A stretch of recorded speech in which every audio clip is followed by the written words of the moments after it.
The morning sun hadn't yet burned off the dew when Lana Ashford stepped into the mess hall at Fort Bragg.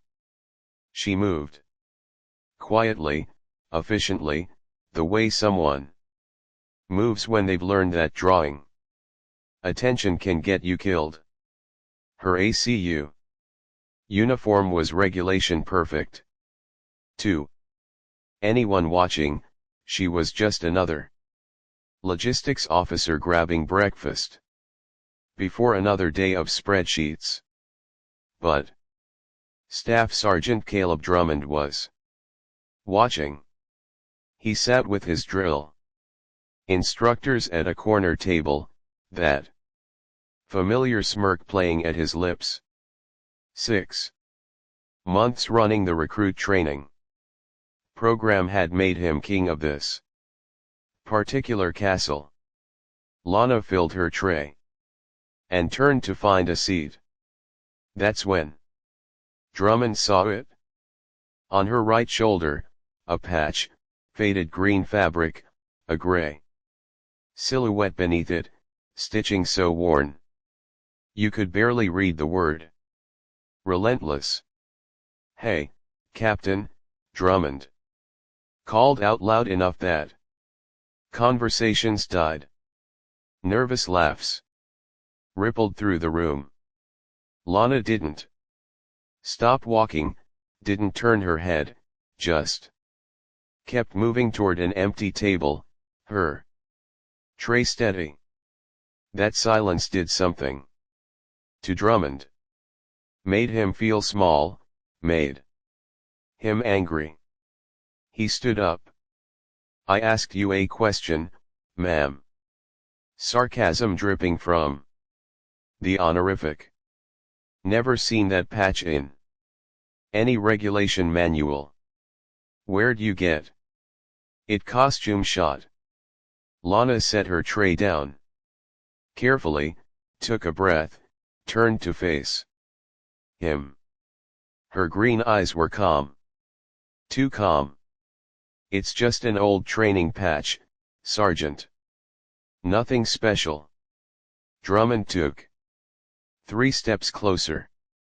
Close enough to see the details now. The faded badger silhouette. That single word that had survived countless washings. "Relentless," he read aloud, mocking. "What unit is that? I've ranged with Rangers, airborne, even Delta guys. Never seen anything like this." He reached out, his finger hovering inches from the fabric. "Mind if I take a closer look?" Lana's jaw tightened just barely. "I'd rather you didn't, Sergeant," but his finger was already touching the patch. The mess hall vanished. Syria, July 2019. The abandoned warehouse was an oven. Heat that made your lungs burn. Dust thick enough to taste grit and diesel and something metallic. The smell was worse. Cordite blood. The sharp bite of C4. Rigged to every entrance. 7 soldiers scattered across the concrete floor. Kowalski's body lay covered with a field jacket, dead before he could call out. The kid who always had a joke. Chen, their heavy gunner, slumped against a barrel, hands pressed to the hole in his side. His breathing came in wet gasps. Martinez knelt beside him, tears streaming as she worked. "Stay with me, Chen. We're getting out." Outside, diesel engines shouting in Arabic. Rifle bolts snapping back. The Syrian army closing in. "Honey Badger 6, this is command. You are not authorized for extraction. Political situation too sensitive. Evade and await further instruction. 8,000 miles away. An officer. Reading from a script. They were being abandoned. Lana looked at her team. Martinez crying but fighting. Reynolds checking ammunition with shaking hands. Torres staring at her with desperate hope. She keyed her radio. Steel in her voice. Command. This is Honey Badger 6. Negative. We are walking out of here. All of us. She glanced at Kowalski's body. Every single one. Clear a path or stay out of our way. She cut the channel. We move in 90 seconds. Chen, can you walk? Chen nodded weakly. With help. Martinez, Reynolds, you're on him. Patterson, point. Torres, my 6. And we carry Kowalski out. Nobody gets left behind. Captain. Nobody. The door exploded inward. Fluorescent lights, scrambled eggs, burnt coffee. Drummond's fingers still pressed against the patch. But something in Lana's eyes had changed. The mess hall had gone silent. Drummond pulled his hand back, smirk widening. Relentless, he said. Louder, addressing the room. Real. Motivational poster material, Captain. Uncomfortable chuckles died quickly. Lana picked up her coffee, said nothing. You know what I think? Drummond circled her table. IGG Army Surplus Store. Thought it looked cool. Thought it might make people take you seriously. He leaned against the table because, let's be honest, logistics officer, desk job.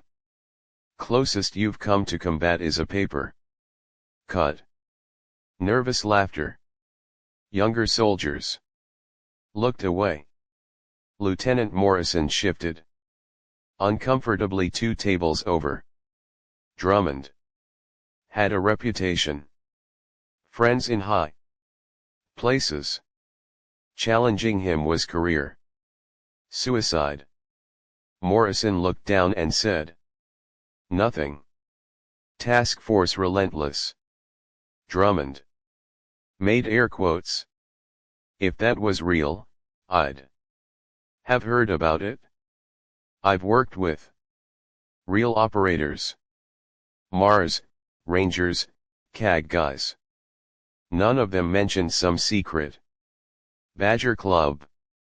He laughed. Sharp, ugly. 6 months in Kuwait, air-conditioned office, and now you wear that like you're some war hero. Lana set her coffee down carefully. Sergeant Drummond, return to your table. You know what we call that? Stolen valor. Federal offense, Captain. He grabbed her sleeve near the patch. This is disrespectful to real soldiers, to people who actually bled. Lana's hand locked around his wrist. Fast, professional, immovable. Remove your hand. He felt the pressure points, her positioning, balanced, rooted, ready. Not a desk officer's grip. Uncertainty flickered across his face, but he was too committed. Or what? File a complaint. The door opened. Master. Sergeant Davis, 30 years in, multiple combat deployments. Took one look and his face hardened. Drummond, outside. Now. Drummond released her sleeve. She released his wrist. This isn't over. Yes, Sergeant, it is. Davis followed. Drummond out, but not before giving Lana a long measuring look, one that held respect. Morrison pulled out his phone, searched Task Force Relentless. Nothing. He went to a private military forum, typed, "Anyone here of Task Force Relentless Badger insignia hit post." Waited. 3 hours later, Drummond sat in General Hayward's office. He filed his report. Stolen valor, unauthorized. Insignia. He felt righteous. But the general wasn't alone. Standing beside her desk was a man in his 60s. Civilian clothes, weathered face, and on his jacket, the same faded badger patch. Drummond's stomach dropped. "Sergeant, this is James Reynolds, retired master." "Sergeant, former Task Force Relentless." Reynolds stared at Drummond with eyes that had seen hell. Task Force Relentless, the content continued, was a classified counterterrorism unit. Syria and Iraq 2017 to 2021, 83%. Casualties. Captain Ashford was the team leader. July 2019, her unit was ambushed 12 miles behind enemy lines. Command denied extraction. She refused the order. 72 hours of continuous combat. She brought them all home, dead and alive. The general stopped 3 feet from Drummond. "You grabbed her, mocked her, accused her of stolen valor." Reynolds spoke quietly. "That patch, 4 people alive earned it. She's one." Drummond's face went white. "You will apologize tomorrow at 0800. Then 6 weeks leadership retraining." The general leaned in. "Consider yourself lucky." Mr. Reynolds suggested worse. Next morning, Drummond knocked on Lana's office door. "Come in." She reviewed reports, didn't look up immediately. "Captain Ashford," his voice cracked. "I came to apologize. I was completely wrong." Lana set down her pen. "I accept your apology, Sergeant. Why didn't you defend yourself?" "Silence. Because the people I served with can't defend themselves anymore.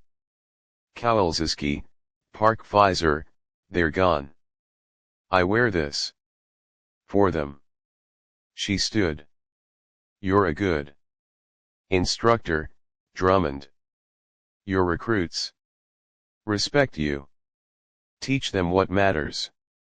Teach them strength isn't about who you humiliate. It's about who you save."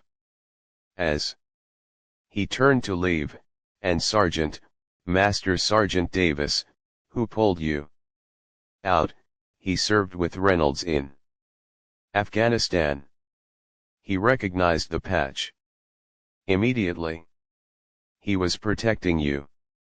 Drummond left changed. 6 months later, Captain Morrison walked into the mess hall and stopped. Corner table. 3 people. Same faded badger patches. Captain Lana Ashford, James Reynolds, a woman in her 40s with a prosthetic leg. The last survivors of Task Force Relentless. They met once a year. Same day, same table. The anniversary of the day they walked out of that Syrian warehouse. No one bothered them. No one made jokes. Everyone knew now. Lana raised her coffee cup. The others did the same. No words, just a silent toast. To Kowalski, to Park, to Pfizer, to all the others whose names would never appear on any wall. Morrison turned away, throat tight. Some patches aren't worn for glory. They're worn for the ones who never made